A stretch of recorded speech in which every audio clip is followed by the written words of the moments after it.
Hello, we are Team 3 and we are going to present our report on Williams-Sonoma. So I will start by introducing the company and its history. So Williams-Sonoma is a multi-billion-dollar retail company that owns multiple brands, and it specializes in cookware, kitchen appliances, home furniture, and other home improvement products.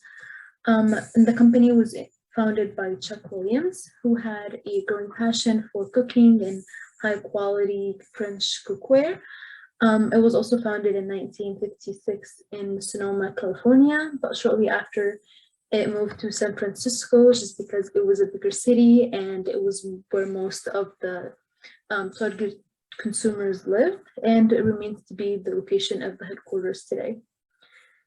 In 1958, the company started expanding its operation, so it launched its catalog business, and it continued this expansion. So in the early 1980s, it started expanding to different areas of home improvement products, and with this expansion and with the leader's vision to expand even further, the company went public in 1982. It continued this expansion as it launched its wedding registry services in 1989, which was then converted to an online version in 1998. And in the same year, the company launched its e-commerce site as well. So today, the revenue of Williams-Sonoma is growing. It went from $5.8 billion in 2019 to $6.7 billion in 2020, which is a significant growth. Today, it also owns multiple brands, as I mentioned before, and some of these brands are Williams-Sonoma Home, Pottery Barn, West Elm, Mark & Graham, and Rejuvenation. The company also has strong leadership. The CEO is Laura Alber, the VP and CFO is Julie P. Whalen, and the CIO is Yasser Anwar. And they all believe in cultivating a culture of collaboration and innovation and prioritizing customer experience, which are all keys to success. So now we can move on to the mission statement and the vision of the company and its values. So in their mission statement, they focus on their purpose, which is making people's lives better by providing top quality products. They also mentioned that the corporate value is what guides them and their actions and their decisions.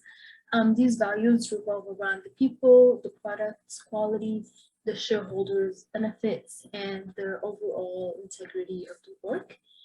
And they're also committed to these values, which are showcased by their corporate responsibility pillars shown here on the slide. So these pillars are the planet, the people, and purpose. So for the planet, they are committed to protecting the environment by producing products sustainably and reducing wastes as much as possible. And for the people, they are ensuring that customers and employees have a positive experience. And for the purpose, they continuously work on campaigns and projects like raising money for hospitals and raising money for as a response to the pandemic crisis, which are all projects that reflect their overall purpose of making people's lives better. Okay, so now we'll be talking about the external analysis. So for the industry identification, Williams-Sonoma is in the retail industry. So they're currently one of the biggest e-commerce businesses there are right now. So customers are able to purchase online or in store. They do have some brick and mortar stores, but they have become a little bit less popular. So they're focusing a lot of their attention right now on online. So as mentioned earlier, Williams-Sonoma focuses on selling cookware, appliances for the kitchen, and furniture, but they also offer services such as gift registries, interior design, and cooking ideas through recipes. So customers can purchase the Williams-Sonoma Reserve subscription for $99 a year, or they can purchase the app for $39 a year. And the app is basically just a recipe app. So it gives customers recipe ideas, and it's something that they've recently created. So they've been advertising that one quite a bit. And the competitors that Williams-Sonoma competes with are Home Depot, Target, and Bed Bath & Beyond. So these three different companies more or less sell some of the same stuff that Williams-Sonoma does, but they also specialize in different things. So although they're competitors, we don't really view them as like direct competitors because they each excel in their own thing, as does Williams-Sonoma. So for the environmental analysis, we decided to focus on economy and society. So for the economy, due to the pandemic, a lot of people received stimulus checks. So it actually helped Williams-Sonoma because with the extra cash that people were getting through these checks, they were able to reinvest it into their home. And they purchased a lot of items from Williams-Sonoma. So with the strengthening of the economy, it has also strengthened Williams-Sonoma. Their sales have actually gone up by almost 35% during the second quarter of this year. And they have also recorded the highest number of shares sold by them. So the pandemic seemed to have actually really helped Williams-Sonoma. Like I said, extra cash, people will use it on things they need around the house, and that happens to be furniture. And so that really helped Williams-Sonoma. So for society, of course, a big part of society right now is COVID. And COVID has forced a lot of people to have to spend time at home. So being at home, people have actually taken time to look around them and reconsider furniture decisions. So, it has caused them to like change up the whole layout of their house and purchase items from stores such as Williams-Sonoma. And it helps that they were already a big e-commerce business. So, more people are shopping online now. So it's just perfect for them. They started pretty early on in 2001, they developed their website. So they've had a lot of time to tidy things up. So they definitely don't really have much to worry about right now, as their company is doing pretty good. Hi, my name is Robert, and I will be talking about Michael Porter's 5 forces model. So the first force in the 5 forces model is risk of entry by potential competitors. And here we need to analyze the entry barriers, which are brand loyalty, economies of scale, cost advantage, and high switching costs. So for brand loyalty, Williams-Sonoma has customers of high value home furnishing, and they don't have many other competitors, so the customers are committed to Williams-Sonoma. Williams-Sonoma is established in the industry, so they have also been able to recognize economies of scale and have also been able to achieve lower production costs.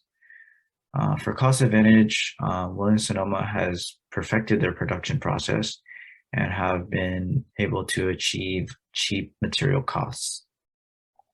And finally, high switching costs. Williams-Sonoma does have high price but long lasting products.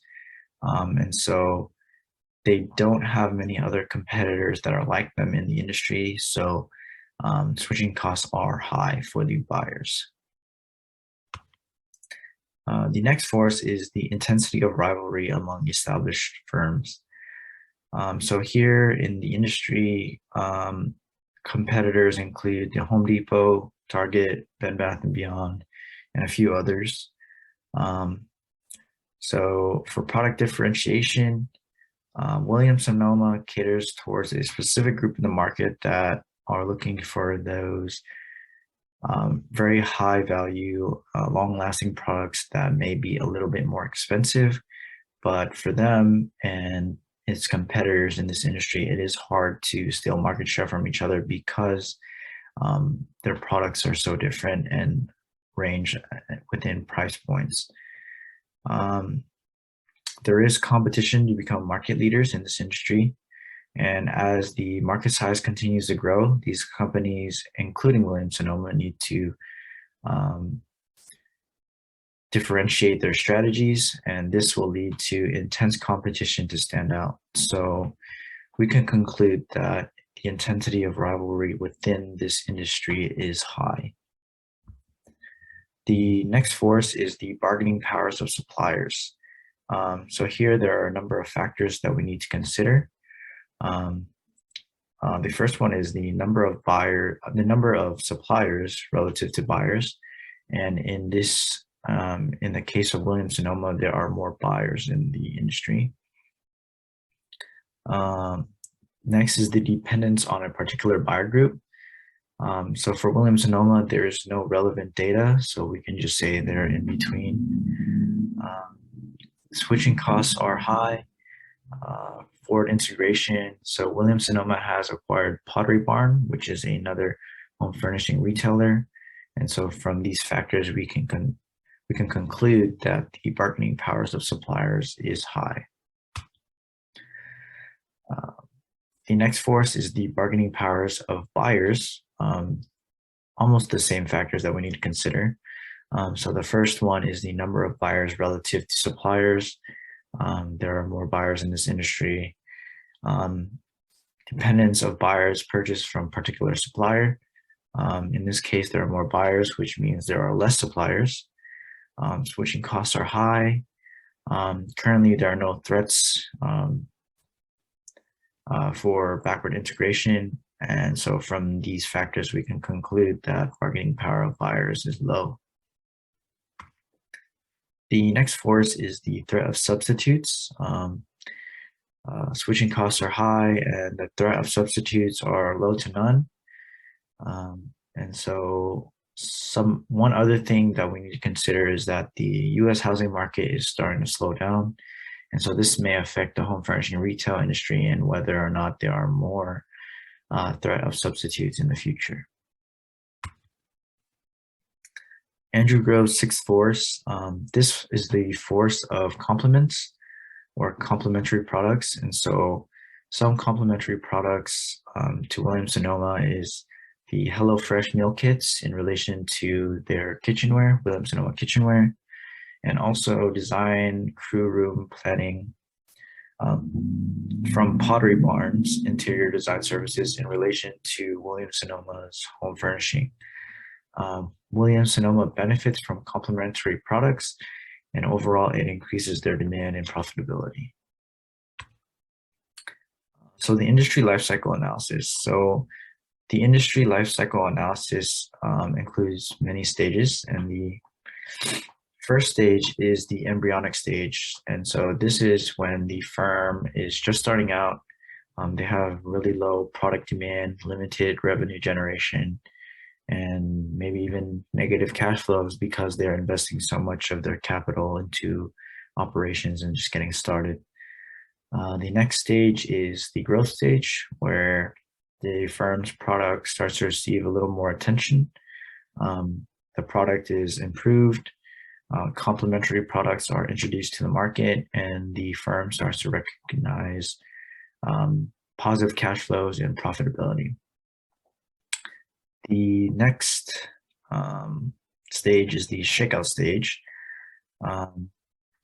which is when the growth rate of revenue and profitability slow down for the firm. The market is starting to become saturated and businesses are either acquired, merged, or eliminated.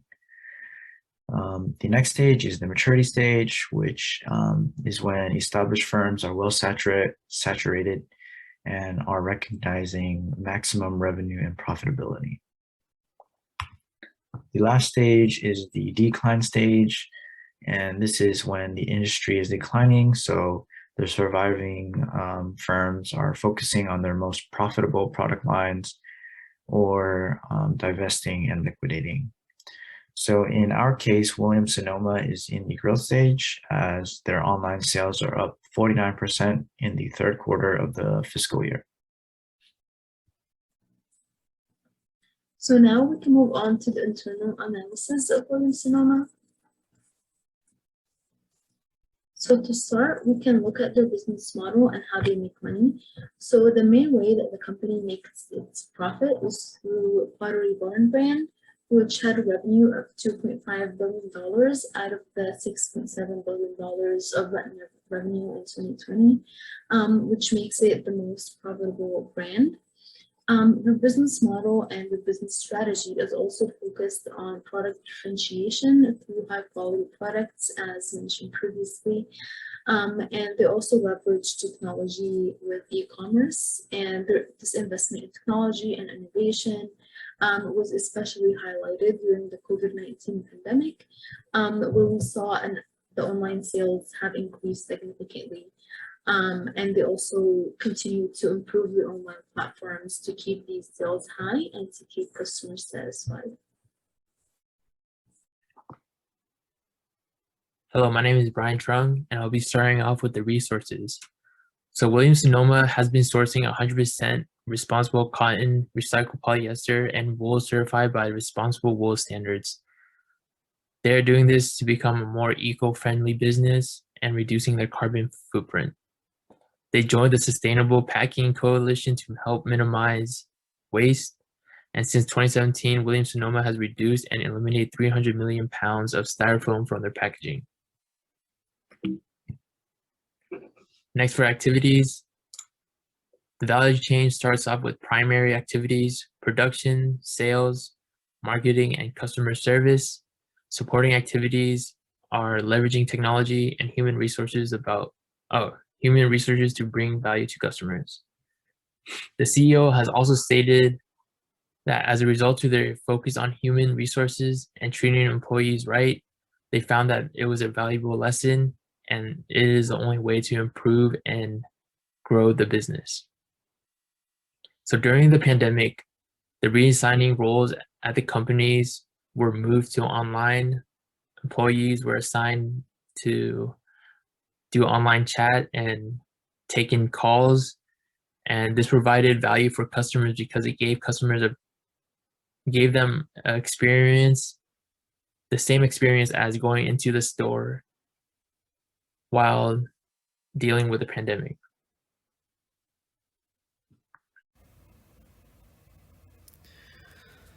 My part is for building blocks of competitive advantage. Speaking of the home furnishing retailer of Williams-Sonoma Inc., we have to say this retail has a very good online shopping platform and has witnessed the success of Williams-Sonoma.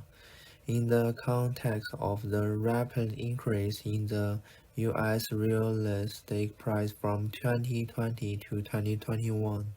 However, the success of Williams-Sonoma has a lot to do with work efficiency, product quality, product innovation, and rapid customer responsiveness. The first one is efficiency. Since Williams-Sonoma launched online shopping in 2000, the company has added a lot of features to this website to help shoppers visualize everything. This greatly increased the customer shopping experience, will also increase Williams-Sonoma. Employee work efficiently, which is employee no longer need to put in the item priced by the customer and the delivery address one by one into the system as before. Now employees only need to click the send button to complete the work that took a long time before. Williams-Sonoma increased work efficiency means that more money can be given birth to spend on ads, product design, employee benefits, and so on. While improved efficiency is also proved the company's overall strength. Next one is the quality. Williams-Sonoma has always put quality in the first place, and despite the pandemic, Williams-Sonoma has always achieved very good results in the past years. Williams-Sonoma's success in the high-end household good industry shows that high quality is the key to success. And the next one is innovation. Williams-Sonoma has never given up on the innovation. Because Williams-Sonoma knows that only continued innovation can survive in the seriously complicated home furnishing industry. Williams-Sonoma launched online shopping in 2000 and laid the foundation for most of current success. Despite the pandemic, Williams-Sonoma innovation in the high-end market and the addition of smart shop within shop also made Williams-Sonoma a success. The last one is the customer responsiveness. The most important reason that Williams-Sonoma can be separate from many home furnace industry is because Williams-Sonoma values customer responsiveness. And Williams-Sonoma know that customers are essential stakeholder to the business, and the customers are main backbone of the business. Without the customers, a company has a minimum chance of survival. Next, we'll be going to the blue ocean strategy. So the top competitors for Williams-Sonoma is Crane Barrel, IKEA, and Target. 9 competing factors. There's a total of 9 competing factors. So starting out with the vendors, Williams-Sonoma is known for their unique exclusive items. About 67% of their items are from foreign vendors in 48 different countries, mostly from Asia and Europe. Manufacturers, something similar with competitors are manufacturers, home furnishings, because similar to Crane Barrel, they both have production sites in North Carolina. Next, we'll be talking about pricing of products. This factor gives the competitor an advantage because competitors' prices are far more affordable compared to Williams-Sonoma. This is one of Williams-Sonoma's weakness, and this led to them to revise their pricing strategy because they felt potentially outpriced and outmarketed. We did a research on products, and an example of this would be a Dutch oven that Williams-Sonoma priced at $300 while other competitors priced it about under $100. Advertisement, Williams-Sonoma spent under $100 million on advertisement without investing in premium ad units, while competitors like Crane Barrel spent around the same amount of money, but they paid extra and invested in premium ad units. This could be a result. This result could show through their Instagram followings. Williams-Sonoma has about 1.5 million followers. Crane Barrel has about 2.4 million. The use of data. So before online services, they had a heritage of catalogs, which people can look through, and this could also serve people around the world. Using this information through catalogs and applying it to modern technology, they're able to be the first retail business to have websites that customers could buy from. They also recently partnered with Google to have a mobile-friendly website. This in return was able to have a 70% increase in mobile sales for Williams-Sonoma. As for customer care, Williams-Sonoma has been using Customer Match from Google. This is to ensure that customers are able to re-engage with the company while they shop at other stores online. However, Williams-Sonoma has a stricter return policy than most competitors. They are no longer accepting returns for online purchases of home products, and the reason of this could be because of COVID-19, but most competitors, they still have the same return policies before the pandemic. So the target audience, due to high prices, Williams-Sonoma's audience are mainly for people who like luxury items, and that includes kitchenware and home furnishings. If they're willing to spend the money, they will spend it at Williams-Sonoma. However, the price audience of other competitors are more affordable, giving the competitors an advantage to reach more customers that are in the middle class, lower to middle class.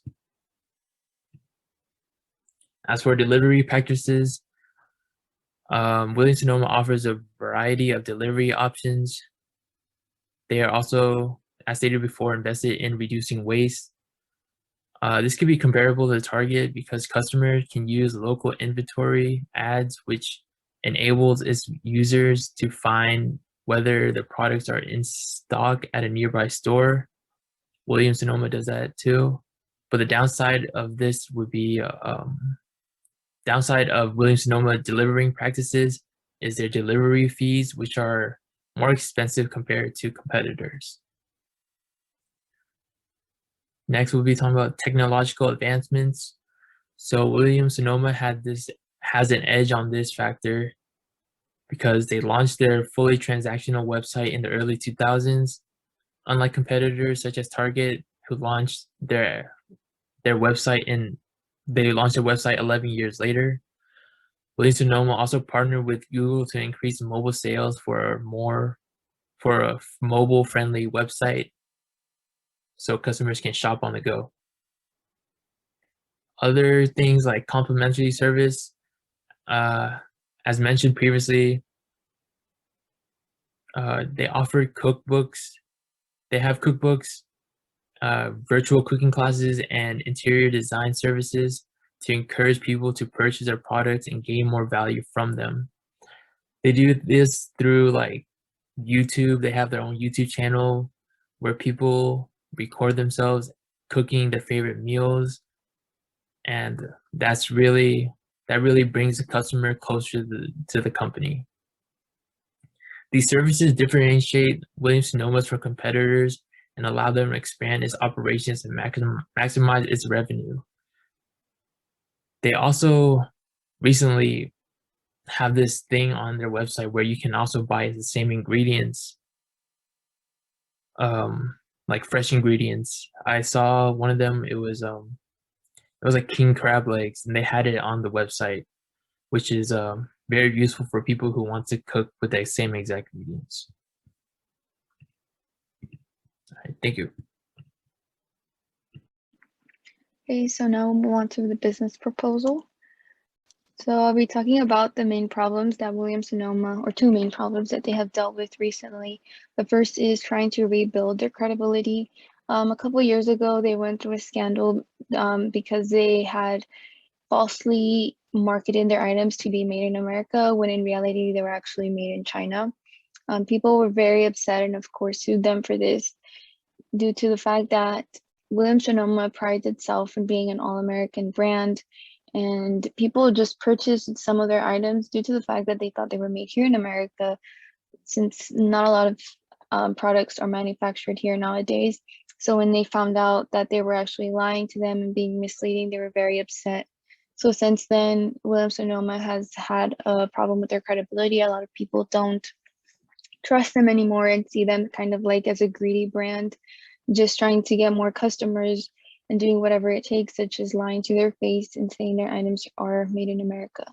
So that's a big problem that they have dealt with and currently are dealing with, because they still haven't restored their credibility to what it should be.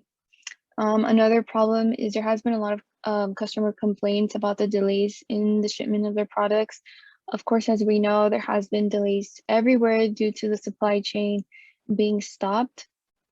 But people are complaining more than anything over the fact that their customer service hasn't been clear with them. They feel like they've been misleading and lying to them, not giving them the appropriate timeline. When customers try to get a refund, they take very long and they don't refund them their items 100%. So there's been a lot of complaints about this, and just overall about the way that Williams-Sonoma has handled this situation. So that's a big problem they're currently facing, just basically not handling unforeseen circumstances in a positive, productive way. So the 4-action framework is what we'll be using to create the ideal value curve. So we decided that Williams-Sonoma needs to eliminate their blog. Their blog is centered around recipes, and they have a lot of different sources of recipes already, so we don't see the blog as something that's a necessity, as well as, of course, a blog is free, so it takes value away from the cookbooks, for example, and the recipe app that you actually have to pay money for to use. So if people are getting that for free, they're not gonna purchase those other items. So we think that to build value for the other items, they need to eliminate the block. We also suggest that they reduce the amount of cookbooks they produce. Again, there's just too many products that are centered around recipes that it just seems unnecessary. And they release too many cookbooks a year. If they limit it to maybe 1 or 2, people will value them, since it wouldn't be like a common thing. It'd be like a once in a while thing, so their value would increase. And just as mentioned, there's too many sources for recipes already that it just doesn't make sense to keep adding more, especially because their app is fairly new. So if they want to grow their app, they need to make it, like special, or have their customers view it as special. So with that being said, we think that they need to raise their customer care and advertising. As mentioned in the previous slide, their customer service is not the best right now.